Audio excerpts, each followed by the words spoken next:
Hey, it's Johnny, and it's day 7 of the 10 vlogs in 10 days. And today's topic is games, and specifically the difference between a finite game and an infinite game. So a finite game is something you understand as a sport, like football, where there's a finite number of players. It lasts for a finite time, there are a finite bunch of rules, and at the end of it everyone agrees on a finite result, and they all go away happy or unhappy depending on which side they were on.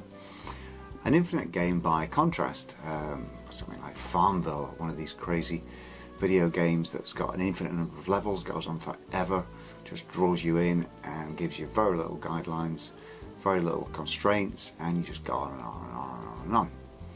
The analogy in business, there's an interesting story actually. Simon Sinek was at a conference in the States on technology and education, and Apple were there, Microsoft were there, and the Microsoft speaker spent 70% of his time talking about how the new Surface Pro was better than the Apple iPad Air in every way.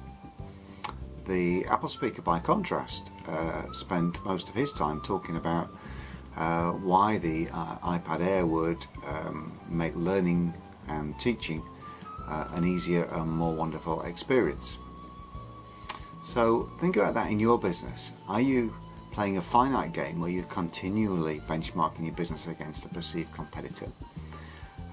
Or are you playing an infinite game where you're focusing on your own products, your own future, your own passion, and creating the best business you possibly can be? The problem with playing a finite game in business is this, well, twofold. Number one, that there are an infinite number of competitors. There'll always be somebody competing with you.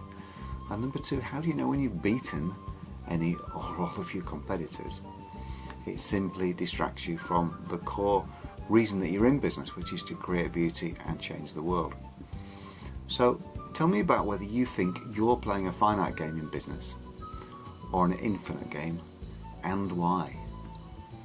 And I will see you tomorrow for number 8 in the 10 vlogs in 10 days. Bye for now.